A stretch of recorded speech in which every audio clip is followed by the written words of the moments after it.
Ser podcast.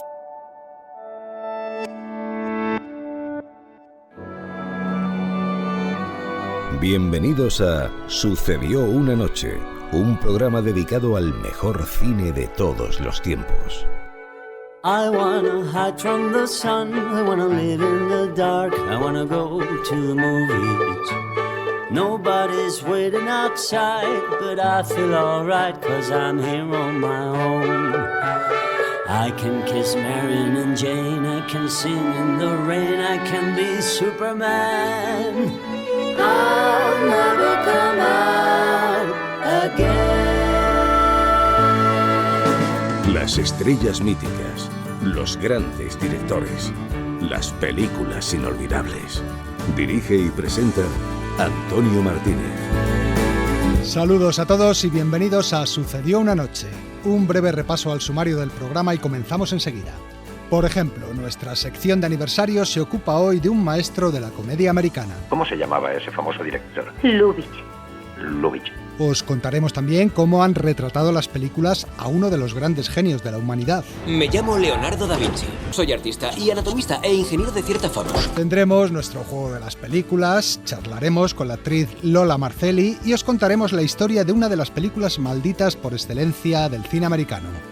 El Conquistador de Mongolia, cuyo rodaje tuvo lugar en una zona contaminada por la radiación atómica. Sí, la bomba atómica es algo horrible. Pero son aún más horribles los efectos de la mutación atómica. Este es el menú que traemos hoy. Si os apetece, quedaos con nosotros. I wanna hide from the sun, I wanna live in the dark, and I'll never come back. El espectáculo está a punto de comenzar. Pero no se alarmen ustedes, no les cobraremos la entrada. Lo que el cine nos dejó. Es tan difícil ser alguien que la gente no olvida. El próximo miércoles día 30 se van a cumplir 75 años de la muerte de uno de los magos de la comedia en el cine. Se llamaba Ernst Lubitsch, era alemán y esta es su historia. Durante años, cuando Billy Wilder escribía un guión, tenía sobre su mesa de trabajo un cartel con la siguiente frase: ¿cómo lo haría Lubitsch? Wilder había comenzado su carrera como guionista escribiendo para él y le consideraba su gran maestro. Cuando se atascaba en alguna escena, miraba al cartelito con la frase, reflexionaba y siempre encontraba la solución. Pero un día, el maestro se fue. Aquel 30 de noviembre de 1947, la flor y nata de Hollywood se había reunido en el cementerio para llorar al que sin duda era uno de los mejores directores que el cine había conocido hasta entonces. Cuando terminaron los oficios, Billy Wilder comentó quejumbroso a otro de los presentes: Se acabó, se ha muerto, se ha ido para siempre, nunca volveremos a verle. A lo que el otro respondió: Mucho peor que eso, se han acabado sus películas.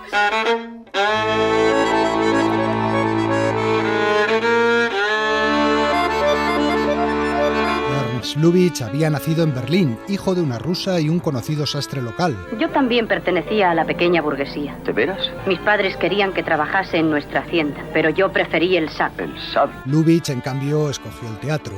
Con 16 años ya estaba sobre las tablas y poco después debutó en el cine. En las pantallas alemanas alcanzó una enorme popularidad gracias a un personaje que aparecía en varias películas y que tenía ciertas resonancias familiares, un sastre judío llamado Meyer. ¿Habéis visto la última película de Lubitsch? Es para morirse de risa. Oye, a mí me gustan mucho más sus películas que las de Charlotte. Pronto empezó a dirigir sus propias películas. En unos años su popularidad en Alemania era tan grande como la de Chaplin o Buster Keaton, y entre otras cosas convirtió en estrella a la actriz Pola Negri antes de que ésta diera su salto a Hollywood. Es más que una actriz, es una institución. No se puede comprar un periódico sin leer algo sobre ella. No se puede comprar un paquete de cigarrillos sin encontrar su retrato dentro. Le han dado su nombre a una sopa. La fama de Lubitsch también saltó fronteras. Un día recibió una llamada de la estrella femenina del momento en el cine americano, Mary Pickford. La novia de América le reclamaba para que él también viajara a Hollywood y la dirigiera. Estoy asustado. Verá, esa chica cree que soy el hombre más importante del universo y, naturalmente, no quisiera decepcionarla. Y Lubitsch viajó a la meca del cine para rodar en 1923 Rosita, la cantante callejera. ¿Quién es ese hombre? Suena alemán. Parece alemán. Era uno de esos directores. Ahora hay muchos aquí.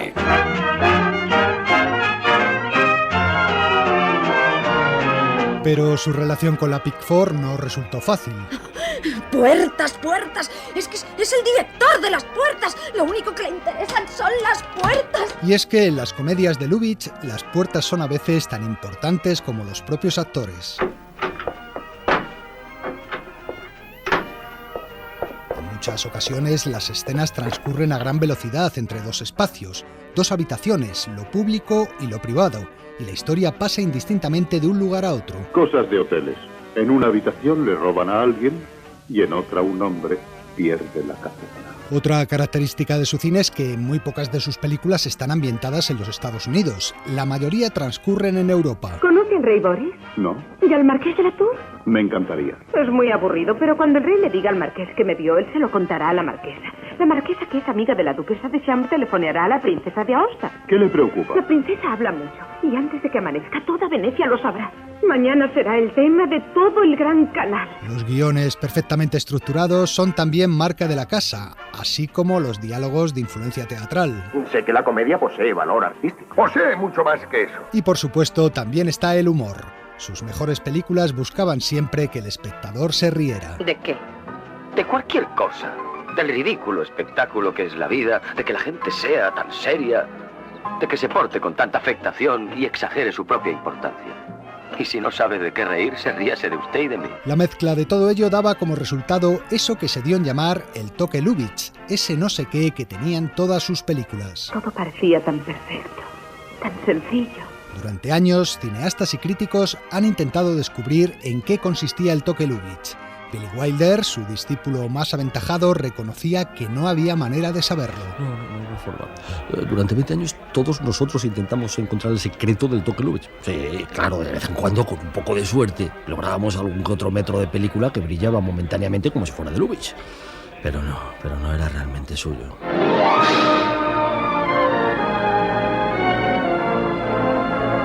En 1939, Lubitsch rodó una de sus películas más conocidas. No sabe lo que es humorismo. No tiene ni pizca de humor, ni una risa. Todos se ríen menos usted.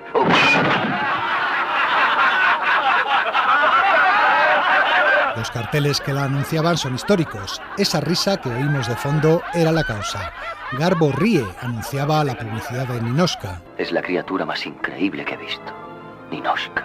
Ninoshka. Se repite usted. Sí, quisiera repetirlo 1000 veces. Pero antes de Ninoshka, su fama ya estaba sólidamente cimentada gracias a películas como La octava mujer de Barba Azul. En cuanto la vi en esa tienda me dije, ahí está la chica con la que voy a casarme. ¿Le parece precipitada? No, un hombre en su posición no puede perder el tiempo. Decisiones rápidas. En eso se basa mi negocio y es el secreto de mi éxito. Detesto los preámbulos. Flirtear es como la burocracia del matrimonio, no lleva a ningún sitio. O la que el propio Lubitsch consideraba como su mejor película, Un ladrón en la alcoba. Es usted un ladrón. Ha robado al caballero de la 253, 5, 7 y 9. ¿Me pasa la sal? Claro. La cartera robada en la 253, 5, 7 y 9 está en su poder. Noté cuando la sacó usted de mi bolsillo. Me hizo cosquillas. Me gusta usted. Y usted me enloquece. Todo ello convirtió a Lubitsch en uno de los directores más famosos y más respetados de los años 30 y principios de los 40. Quisiera devolverle el favor de algún modo. De acuerdo, deme una recomendación para Lubitsch. A lo mejor puedo hacerlo. Casi todas las grandes estrellas de Hollywood se morían por trabajar con él. ¿Usted ha conocido a Lubitsch? Sí. Seguro que no se dignaría ni hablarle, ¿no? Me estuvo hablando antes de ayer. Hombre, no me diga. James Stewart, por ejemplo, lo hizo en El Bazar de las Sorpresas. Compraremos 2 docenas de tabaqueras como esta a los hermanos Miklos. Es una buena idea, ¿no le parece? Vamos, ábrala. No, señor Matuszek, no es para nosotros. Pero si no lo ha escuchado, toca Ochichornia. Mire, aunque tocara la 9ª sinfonía de Beethoven, seguiría opinando lo mismo. No creo que sea buena idea. En 1942, Lubitsch dirigió otra de sus obras maestras. Querido teniente, gracias por las flores. Venga a mi camerino cuando Hamlet comience su monólogo, ser o no ser. ¿Qué tal suena, Anna? Muy bien. Era Ser o no ser. Ha sucedido lo que todo actor ve. ¿El qué, cariño? ¿El qué? Alguien se fue al salidio. Oh. Dime, María, estoy perdiendo mi garra. Claro que no, cariño. Lo siento tanto. Ser o no ser es una de las mejores comedias de la historia y una ácida crítica sobre el nazismo. Esta es una comedia seria, un drama realista. Buenos días, Dava. Buenos días. ¿Te gusta mi vestido? Bonito, muy bonito. Es un documento sobre la Alemania nazi. ¿Es eso lo que vas a llevar en un campo de concentración? ¿No te parece bonito? Precisamente por eso. A mí me encanta. Creo que es un contraste tremendo. Piensa en mí, inmersa en la oscuridad. Yo grito y de repente las luces se encienden y el público me descubre con este hermoso vestido. ¿La carcajada será estruendo? Eso es, Grimberg.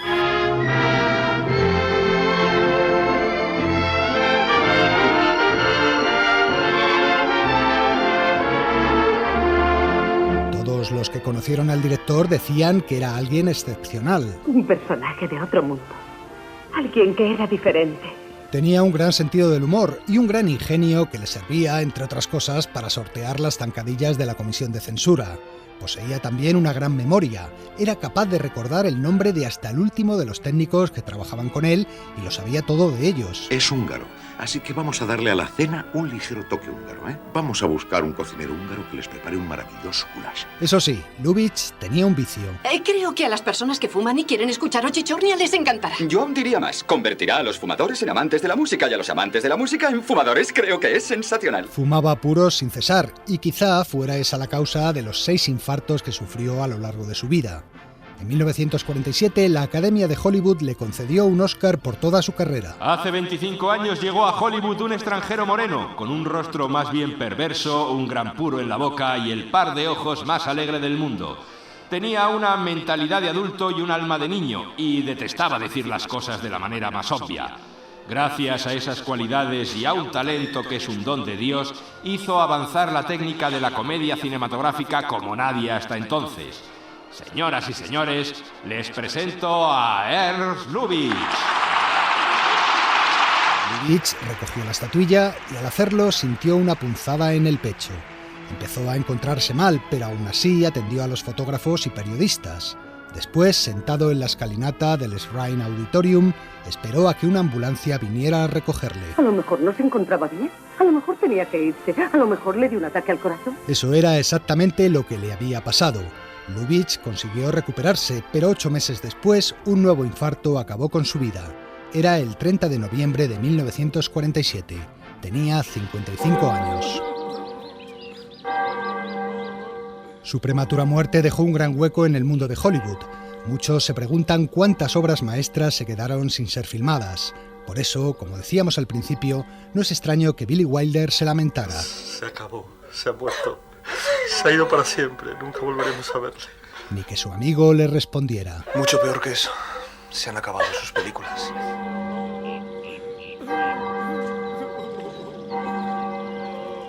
Y ahora, a jugar a las películas. A ver cómo se os da esta semana. ¿Sabes cómo son los icebergs, papá? Claro, una vez vi un iceberg. Lo llevaban a Texas para utilizarlo como agua potable. No contaban con que hubiera un elefante congelado en su interior, del género lanudo, un mamut. Papá, intentaba utilizar una metáfora. Lo fascinante de los icebergs es que solo ves el 10%, el otro 90% está bajo el agua y no lo ves. Y contigo es lo mismo, papá, solo... No tengo ni idea de quién eres, porque nunca me has contado un solo hecho verdadero.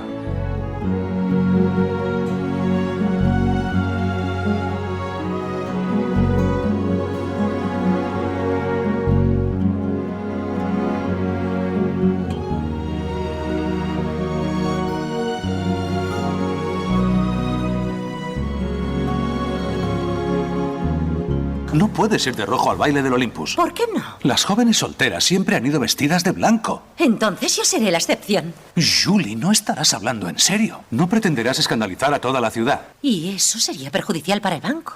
A lo mejor quieres convocar otra junta de directores y preguntarles qué tengo que ponerme.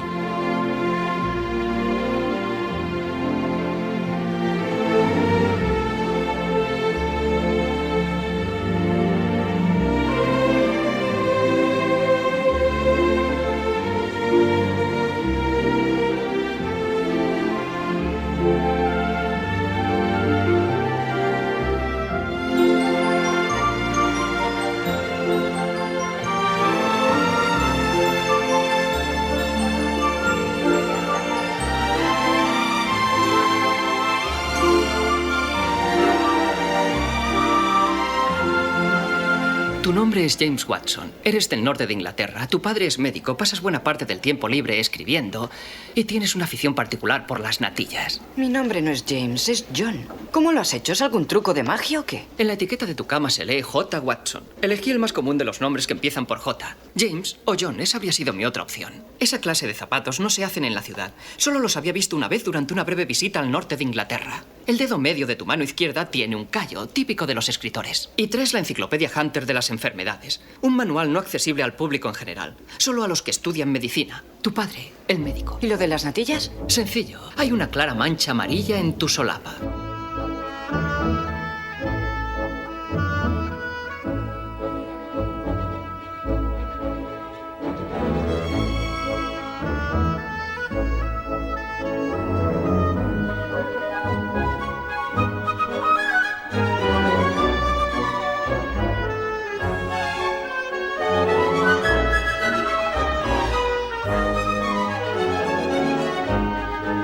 Pues estas eran las pistas, 3 diálogos y 3 fragmentos de sus respectivas bandas sonoras. Empezábamos con Ewan McGregor quejándose ante su padre, Albert Finney, en Big Fish, la película que Tim Burton dirigió en 2003 con música de su habitual Danny Elfman. En la siguiente, los 2 protagonistas también discutían. Eran Henry Fonda y Bette Davis y lo hacían a propósito del vestido que ella quería llevar al baile en Jezabel, de William Wyler. Tras el diálogo sonaba la música que Max Steiner compuso para esta película, Jezabel. Y terminábamos con 2 jóvenes Sherlock Holmes y Watson en El secreto de la pirámide, una película de aventuras que Barry Levinson dirigió en 1985 y que tiene una maravillosa banda sonora compuesta por Bruce Broughton, que todavía suena de fondo. Dale un título y lo escribirá. Enciclopedia curiosa del cine. Parece más una bomba que un libro. La próxima semana llegará a nuestras pantallas Las obras de Da Vinci, un documental dirigido por el británico Phil Grabsky, especialista en arte, que ya ha dirigido otros documentales sobre pintores como Picasso, Miguel Ángel, Matisse o Cézanne. La película se anuncia como el documental definitivo sobre la vida y la obra de Leonardo. Nosotros hemos aprovechado este estreno para ver qué dice nuestra enciclopedia sobre Da Vinci y el cine. La historia de Europa puede compararse con la vida del hombre. La antigüedad, el pasado, sería su infancia. La Edad Media sería su larga educación. Y el Renacimiento, su 15º cumpleaños. Es la hora de experimentar y de hacer grandes preguntas. En esa Europa que despierta al conocimiento y en esa Italia del Cinquecento es donde surge la figura de Leonardo da Vinci, a menudo descrito como el arquetipo del hombre del Renacimiento y para muchos el mayor genio que ha conocido la humanidad. Aunque Leonardo es más conocido como pintor, fue su talento como inventor lo que unió la ciencia y el arte. Su imaginación predijo el avión, el submarino, la bicicleta, el helicóptero y hasta el carro de combate. Leonardo es probablemente la persona con el mayor número de talentos en diferentes disciplinas que haya existido nunca. Fue a la vez pintor, escultor, ingeniero, músico, botánico, poeta, anatomista o filósofo. Trabajó como ingeniero militar para diferentes reyes y señores. Y mirad esto, mi señor. Un caballero con este equipo triplica su potencial de ataque. Y aquí, esta bala tendrá un potencial de fuego desconocido hasta ahora. Y estas ruedas oblicuas le darán una estabilidad excelente. También fue arquitecto y urbanista. Mirad, tengo un plan para una ciudad nueva. 10 barrios con 30.000 almas cada uno, con calles amplias y el agua que baje por estas tuberías y se lleve la basura. También podríamos construir calles con 2 niveles, uno para los peatones y otro para la circulación. Y, como oíamos antes, anticipó muchos inventos posteriores como el helicóptero, el submarino, el carro de combate o el automóvil. ¿Qué es este proyecto? ¿Queréis ver si funcionan? Ese es el problema. La mayor parte de sus inventos no llegaron a construirse ya que eran irrealizables en su época, pero sus estudios y sus cientos de bocetos de máquinas e ingenios allanaron el camino para que fueran desarrollados en siglos posteriores. ¡Oh! ¡Brillante! Señor, sois un verdadero genio. Sí, pasaré a la historia como el hombre que abrió la puerta. Quizá por ello sus investigaciones científicas y de ingeniería fueron minusvaloradas por sus contemporáneos. No así en su faceta pictórica, en la que inmediatamente fue considerado un maestro. Y eso que Leonardo pintó poco. Solo se conservan 17 obras suyas, además de innumerables bocetos y dibujos, ya que muchos de sus cuadros se perdieron, se destruyeron o fueron abandonados sin terminar por el artista. Pero ¿y ese mural? La batalla de Anghiari, ¿cuándo la terminaréis? Se hará, se hará. Pero ahí están para nuestro disfrute la Mona Lisa, la Última Cena, la Virgen de las Rocas o el Salvator Mundi, que es en la actualidad el cuadro más caro jamás adquirido en una subasta. Y ahora, por fin, la joya de la subasta. Precio de salida, $20 millones. El cuadro fue comprado en 2017 por $450 millones por el príncipe heredero de Arabia Saudí y es la única de las obras de Leonardo que permanece en manos privadas.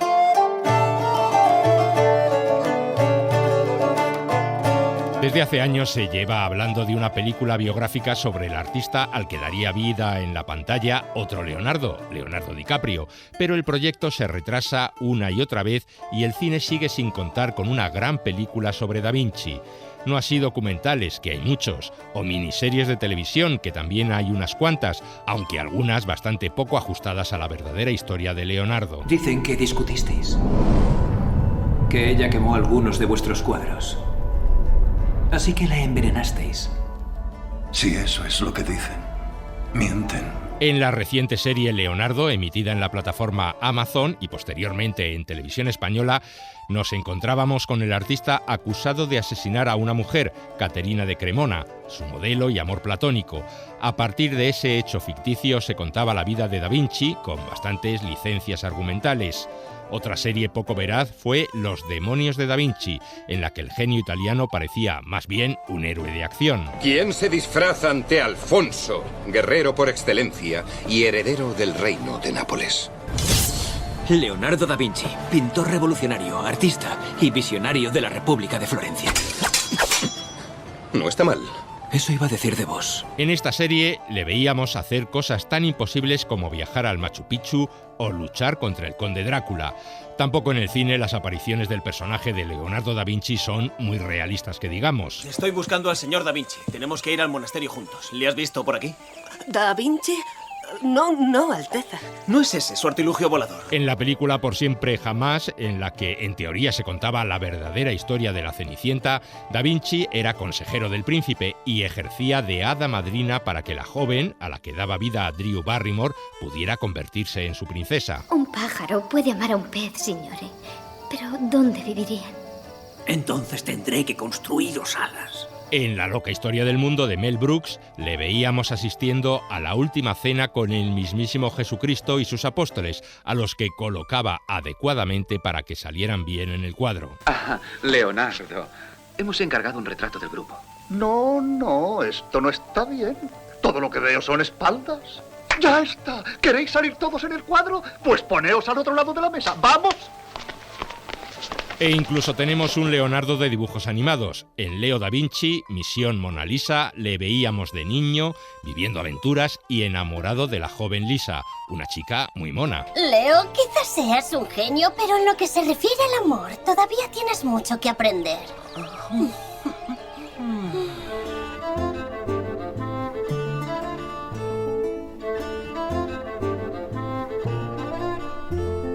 Sus obras, en cambio, sí aparecen en numerosas películas. El hombre de Vitruvio es uno de los dibujos más famosos de Leonardo da Vinci. El hombre de Vitruvio, La Virgen de las Rocas, La Dama del Armiño y otras cuantas. ¿Has sido tú? Yo... Lo has planeado solo en un día y lo has hecho. Empezaste la semana robando las Force y la terminaste con el códice. En la película El Gran Halcón, Bruce Willis era obligado a robar varias de ellas. El último ingrediente de nuestra receta es el modelo de helicóptero de Da Vinci. Que se exhibirá solo durante 3 días en el Louvre de París. Tendrás que entrar durante la noche. Las medidas de seguridad serán impresionantes. 12 guardas. Vale. Luego está, por supuesto, la Mona Lisa, un cuadro al parecer lleno de misterios. Su sonrisa tiene una frecuencia espacial baja. El horizonte es considerablemente más bajo en la izquierda que en la derecha. ¿Por qué? Bueno, ¿ve? Parece mayor vista desde la izquierda. Históricamente la izquierda era la parte femenina y la derecha la masculina. El sagrado femenino. La Mona Lisa o Gioconda aparece en numerosas películas. A veces incluso se convierte en el centro de la trama. Esto es increíble. ¿Qué? Han robado la Gioconda. ¿Qué han robado la Gioconda? No invento nada. Es lo que ocurría, por ejemplo, en La Banda Picasso, una película dirigida por Fernando Colomo en 2012 que contaba el caso real del robo del cuadro del Museo del Louvre en 1911, un caso en el que se vio involucrado Picasso. ¿El señor Pablo Ruiz Picasso? Sí. Somos de la policía. Tenemos una orden judicial para registrar su apartamento. ¿Por qué? Una carta anónima lo vincula con el robo de la Gioconda. Esta misma historia se ha contado en varias películas como la alemana El robo de la Mona Lisa de 1931 o la italiana El robo de la Gioconda de 2006, y Jodie Foster planea dirigir una nueva versión sobre el caso el año que viene. La obra estuvo 3 años desaparecida hasta que la policía descubrió que se la había llevado un antiguo trabajador italiano del museo que quería devolver a Italia la propiedad del cuadro, ya que sostenía que Napoleón se la había robado a su país.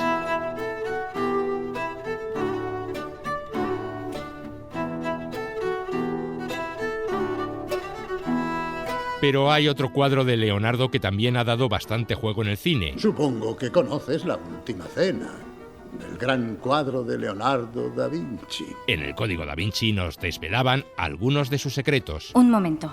¿Estás diciendo que el Santo Grial es una persona? ¿Una mujer? Y precisamente aparece justo ahí. Pero son todos hombres. ¿Qué me dices de la figura a la derecha de Jesús sentada en el lugar de honor? ¿Se adivina un pecho, no? Querida, es María Magdalena. ¿La prostituta? María Magdalena era la esposa de Jesús. A partir de ahí nos contaban la historia del Priorato de Sion, una sociedad secreta ligada a la protección del linaje de Jesucristo y María Magdalena. Por cierto, que en esta película también veíamos otras obras de Leonardo. Profesor, la Mona Lisa está justo allí.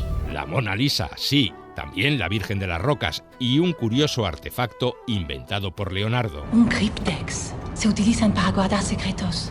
Lo diseñó Da Vinci. Se escribe la información en un rollo de papiro que se enrolla alrededor de un delicado frasco de cristal que contiene vinagre. Si se intenta forzar, el frasco se rompe.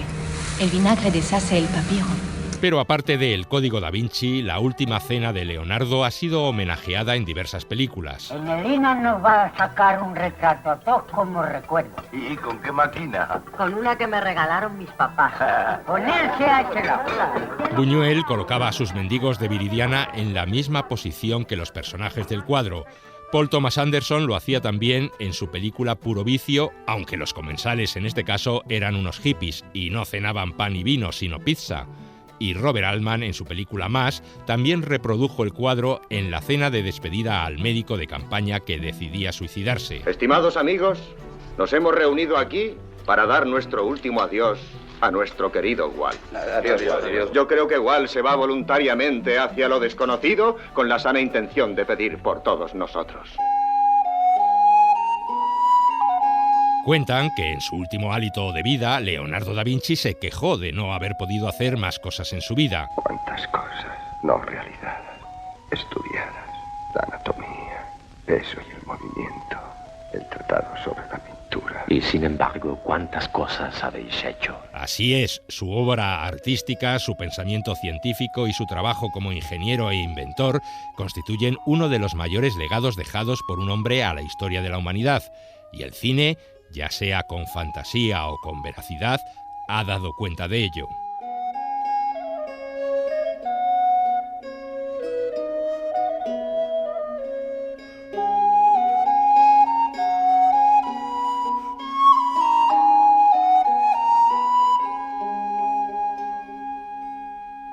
You call me from the room in your hotel.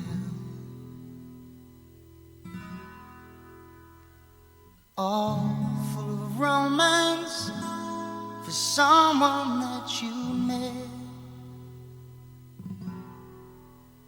and telling me how sorry you were leaving so soon, and that you miss me sometimes.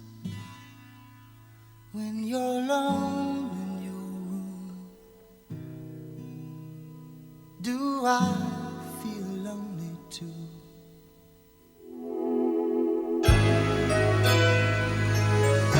You have no right to ask me how I feel. You have no right to speak to me so kind. I can't go on just holding on to ties. Now that we're living separate lives. Cantan Phil Collins y Marilyn Martin, un tema de la banda sonora de Noches de Sol, la película del año 1985 dirigida por Taylor Hackford y protagonizada por el bailarín Mikhail Baryshnikov.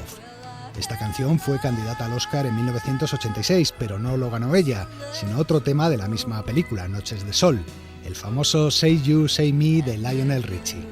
Pero vamos ahora con nuestra entrevista de la semana. Si ese avión despega y tú no estás a su lado, te arrepentirás.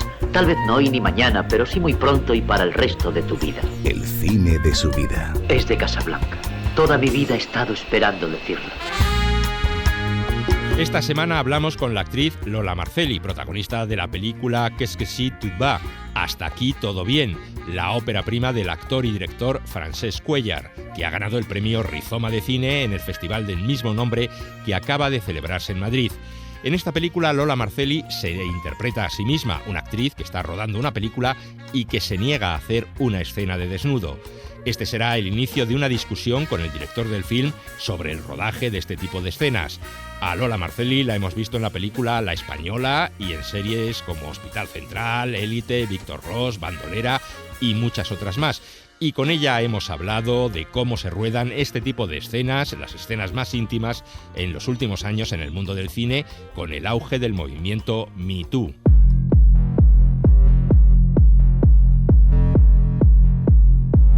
Francesc Cuéllar es compañero de trabajo, un actor catalán, que él trabaja mucho la autoficción. Se parte de situaciones propias de uno y se ficcionan. La mayor parte de lo que muchas veces expresamos en la película es real. Otra cosa es la anécdota, indudablemente parte de una anécdota inventada, y es que Francesc está dirigiendo una película y yo soy su actriz y le planteo este problema, y entonces ahí ella toma una decisión, ¿no? Que es simplemente decirle eso, que no quiere hacer ese desnudo. No faré la escena del nu. No pienso despullarme. Y es un juego de decir, bueno, hasta dónde llegamos como personajes, pero también es un planteamiento de decirle a los demás qué pasa si esta situación o algo similar se produce en tu vida, ¿no? Ojalá todos los directores pudieran explicarte lo que quieren hacer. ¿Qué te voy a contar? Lo sabes perfectamente, Francesc. Tot va molt ràpid. Que la setmana que ve tens una sessió i tu vas i ho fas y ya está. Yo estaba en una serie y de repente yo estaba en mi camerino y escuché por pasillos que vestuario estaba hablando de algo que me concernía a mí, que era en una escena que yo tenía que salir, que sin sujetador, que sin no sujetador. Y veía que estaban hablando entre ellas, que si no, que si sí, que si tal. Es que el director me ha dicho, es que no sé qué. Y hubo un momento que abrí la puerta y dije, oye, ¿y a mí nadie me va a consultar?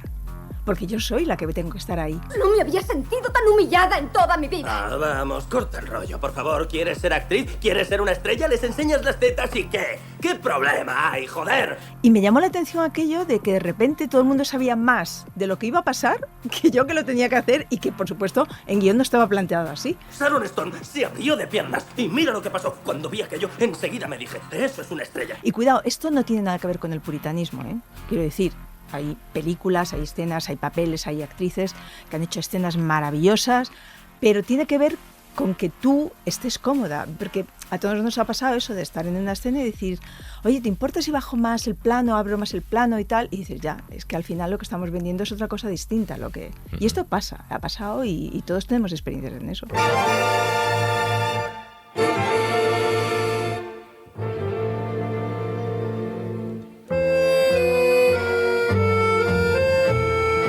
Yo me acuerdo que a raíz del Me Too me dijo un director bastante conocido que él había tenido que firmar unas cláusulas porque tenía una serie con una gran plataforma, y en las cláusulas había cosas tan llamativas como que no podía estar, por ejemplo, más de 30 segundos con una mujer solo en una habitación para que no hubiera problemas y cosas así. Y nosotros notamos que todo esto cada día tiene más importancia, pero a ver, no por una cuestión ideológica, sino porque posiblemente veníamos de una deficiencia muy grande a la hora de poder expresar como mínimo cosas que nos pasaban. Cláusula 18ª. Esta me encanta. Protección de la intimidad. La productora facilitará los servicios de una persona que hará las funciones de coordinador de la intimidad en las secuencias de sexo y desnudos. ¿Dónde está esa persona? Porque a mí no me la ha presentado nadie. Hostia, es que no existe, ¿no? ¿Existe esa figura? ¿La hay? Es verdad que todo este movimiento, de alguna manera, tiene que ver mucho con lo que ha sido pues, una respuesta de las mujeres dentro de este negocio, porque indudablemente todo parte de situaciones muy humillantes, además. Pero voy a decir una cosa, muchos actores también han sufrido estas mismas situaciones, ¿no? De estar en un rodaje y decir, me siento utilizado, me siento infravalorado. Ya está bien, déjale en paz. No interrumpas el ejercicio. ¿Ejercicio? ¡Vamos, Jake! Yo diría que eso es comerle el coco. Creí que esto era una clase de interpretación, no de humillación. Esto ha pasado siempre, ¿no? Entonces, bueno, pues cuando de repente ha habido una fuerza suficientemente grande como para ponerlo en la palestra, claro, se han ido descubriendo cosas que dices... Y que siempre además han acompañado al imaginario también de esta profesión.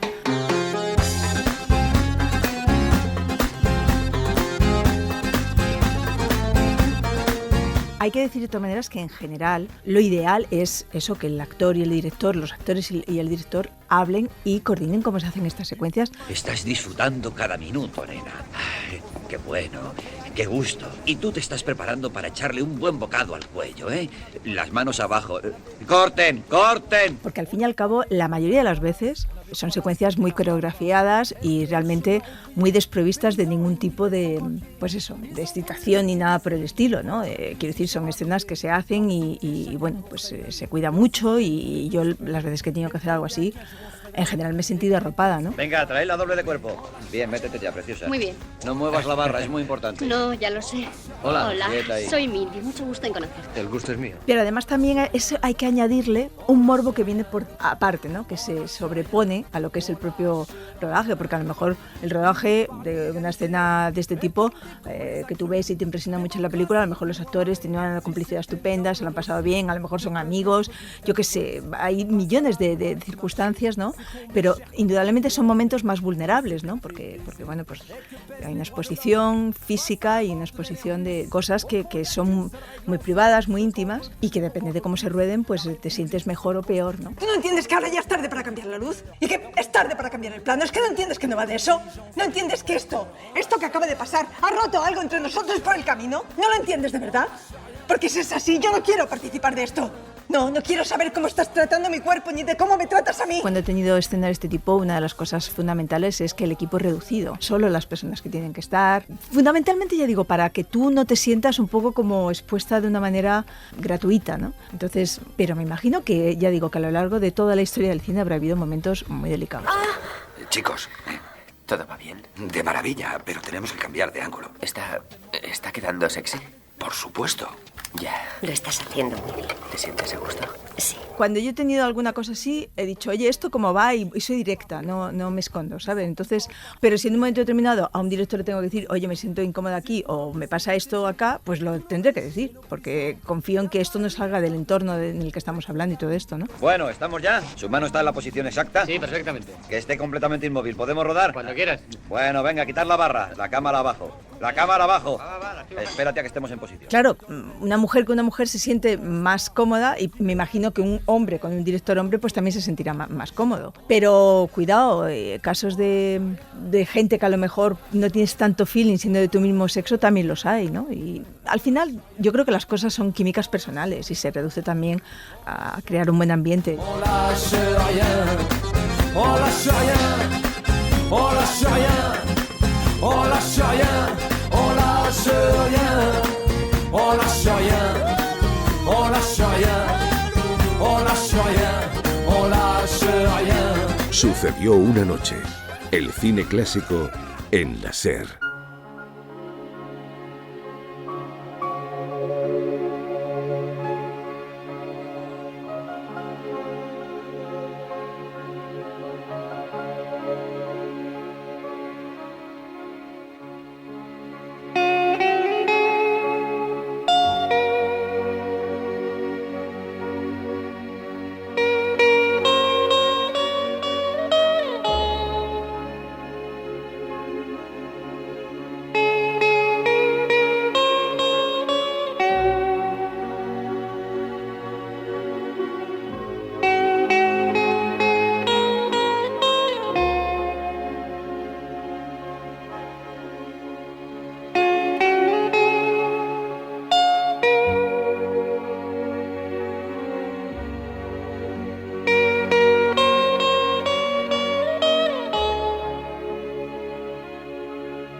unas semanas en la sección de Cine Incómodo os hablamos de Emmanuel.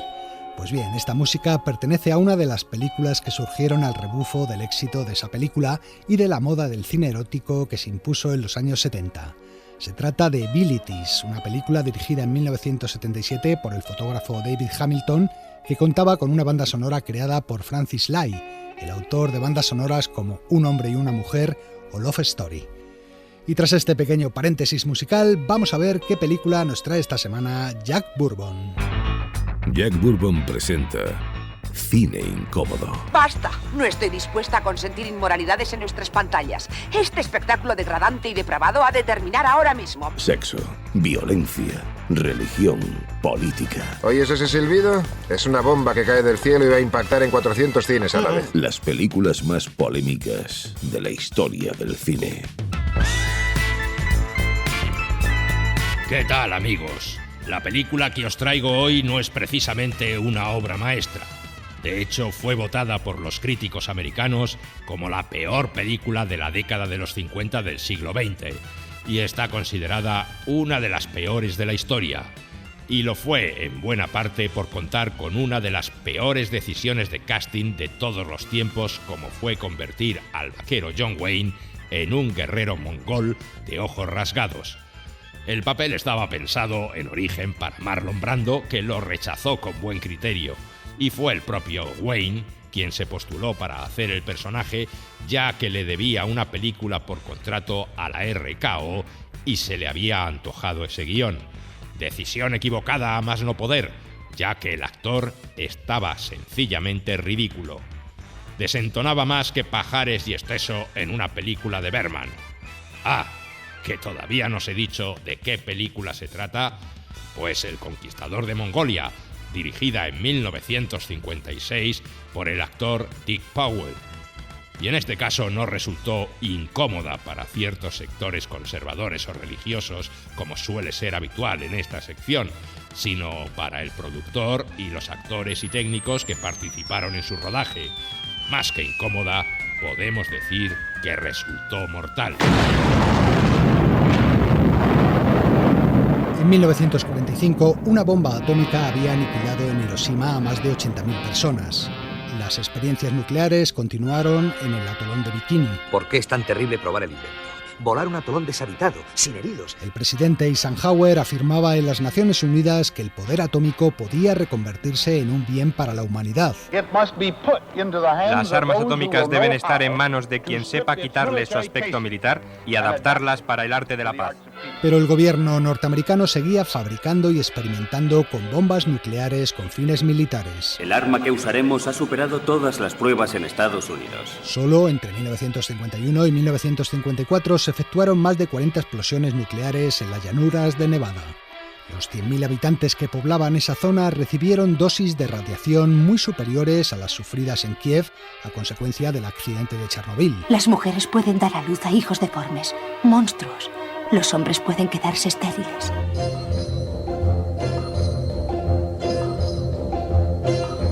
Fue en esa época cuando el guionista Oscar Miller terminó un libreto que giraba en torno a los años de juventud de uno de los conquistadores más famosos de la historia. Has encontrado tu destino.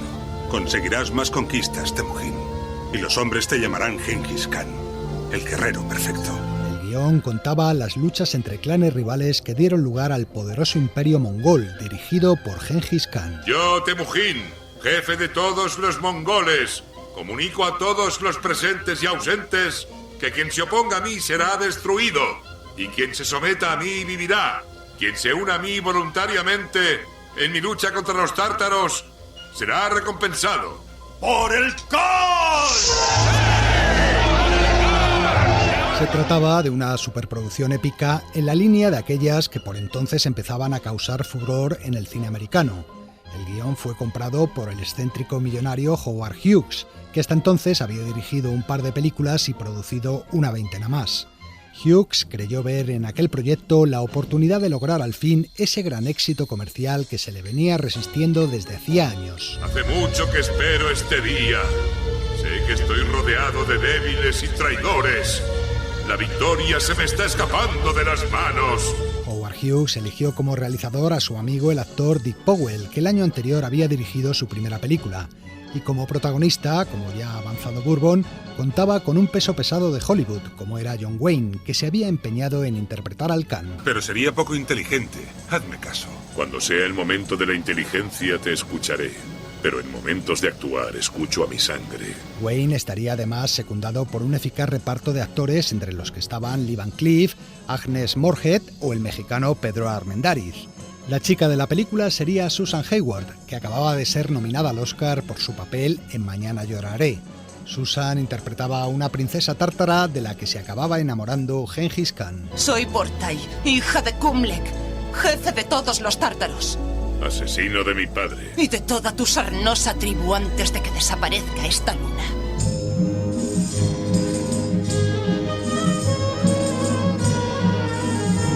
La intención inicial de Hughes era rodar en la propia Mongolia, pero en plena Guerra Fría y con la guerra de Corea todavía reciente resultaba peligroso.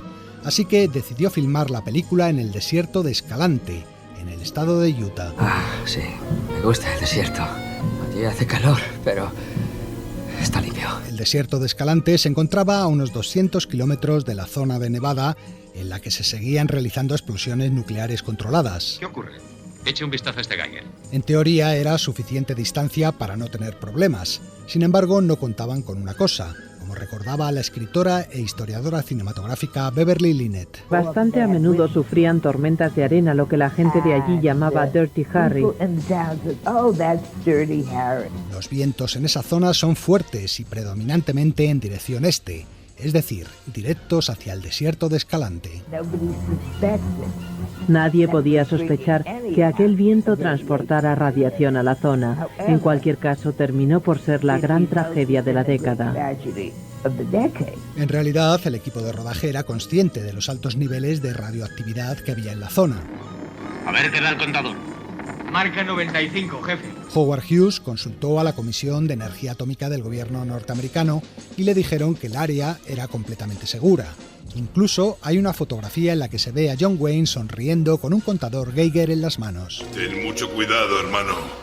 ¿Hay alguna misión sin riesgos? El problema era que por entonces los efectos de la radiación eran bastante desconocidos. Los estudios médicos mantenían abierto el debate sobre su incidencia en la salud humana y los que alertaban sobre sus peligros eran acusados de alarmistas. Padeceréis envenenamiento por radiación. Primero se os caerá el pelo y luego se os reventarán los intestinos. Y no podréis parar de vomitar. Pero no vomitaréis comida, sino vuestros propios órganos. Lo cierto es que la radiación era tan potente que podía verse en la misma naturaleza. ¿Por qué no tengo mi propia tienda? Porque compartirás la mía. Prefiero dormir fuera. No era buena idea. Durante las noches, el polvo del desierto contaminado era tal que brillaba con un color rojizo.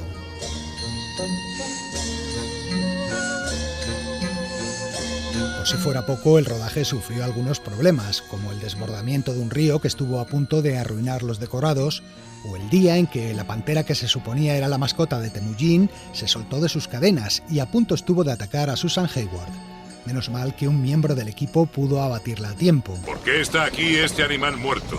Es un mal augurio, hijo mío. Llevaos esa carroña. Quizá el mal augurio se refería al éxito comercial de la película, que resultó un fracaso estrepitoso. Nuestras pérdidas. ¿Son muchas pérdidas?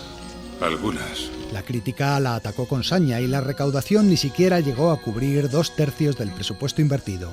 Aquello dio la puntilla a la RKO. El estudio que distribuyó el film acabaría cerrando sus puertas unos meses después. O quizá los malos augurios se referían a lo que pasaría en los años siguientes y que afectaría a gran parte de los que participaron en el rodaje. ¿Veneno? Tal vez. Nos quedaremos escuchando y no gritando nuestras sospechas. El primero en fallecer fue el compositor de la banda sonora, Victor Young, que 8 meses después del estreno murió de un tumor cerebral.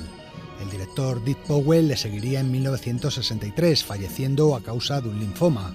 6 meses después, los médicos le encontraron a Pedro Armendáriz un cáncer en el riñón. Quiero una muerte rápida. Sabiéndose terminal, el actor se suicidó de un disparo en el pecho. Agnes Moorehead moriría en 1974, en su caso de cáncer de pulmón.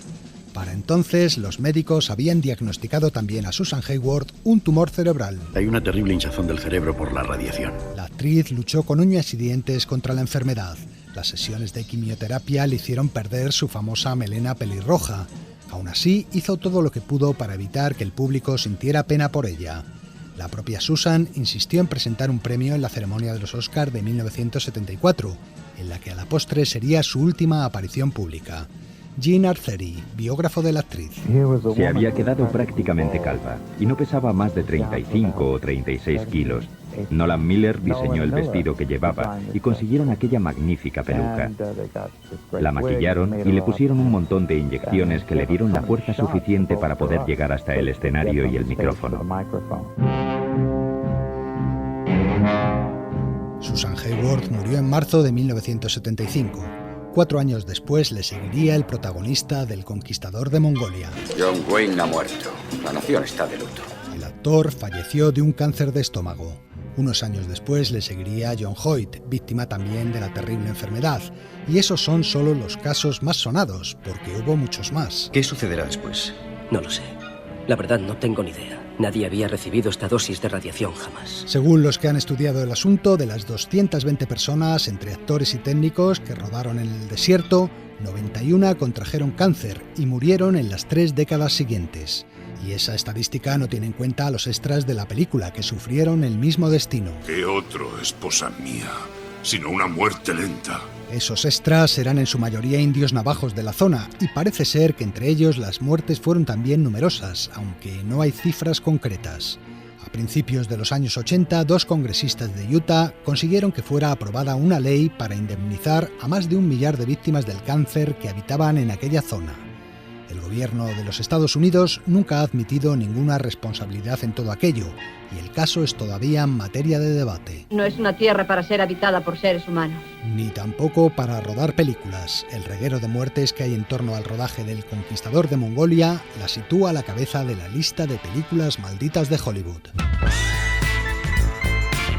Tras el fracaso en taquilla y el vapuleo de la crítica, Howard Hughes ordenó que se retiraran todas las copias de la película y que no se volviera a proyectar más, ni en los cines ni en la televisión. El millonario nunca más volvió a producir un film, y cuentan que en sus últimos años, recluido en su mansión de la que apenas salía, veía la película obsesivamente una y otra vez. El Conquistador de Mongolia no volvería a verse hasta 1977, una vez fallecido Hughes, cuando la Universal compró los derechos de la película. En fin, amigos, hasta la semana que viene. Continuará.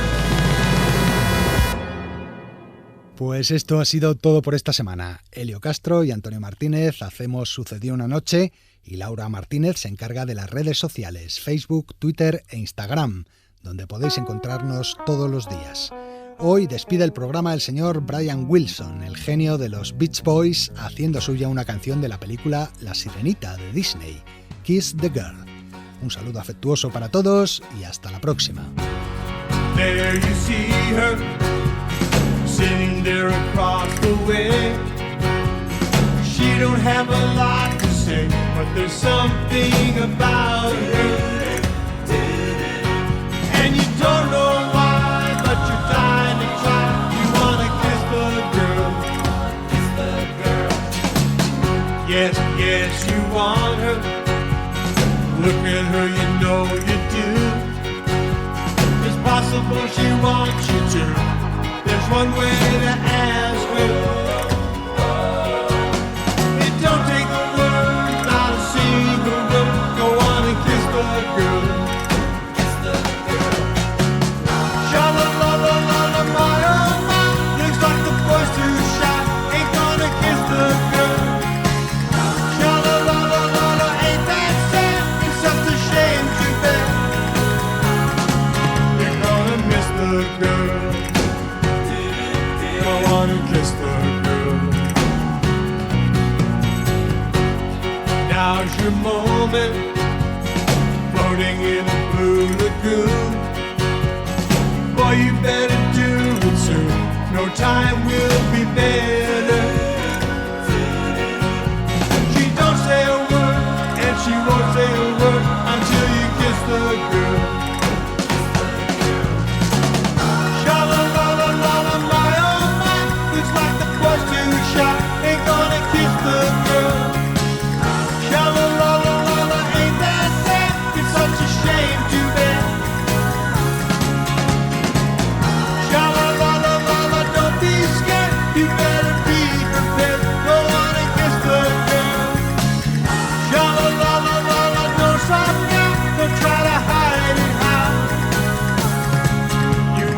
kiss the girl. Go on and kiss the girl. Go on and kiss the girl.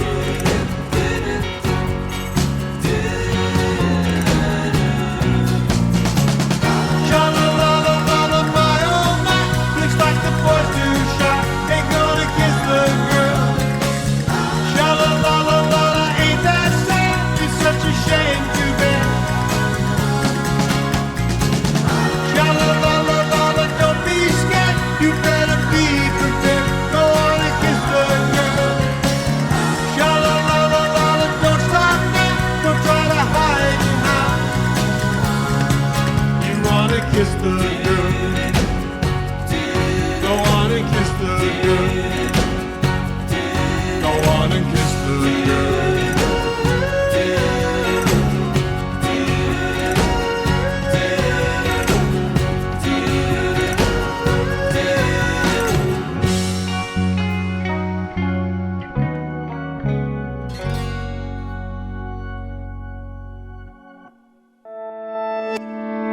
Cadena SER.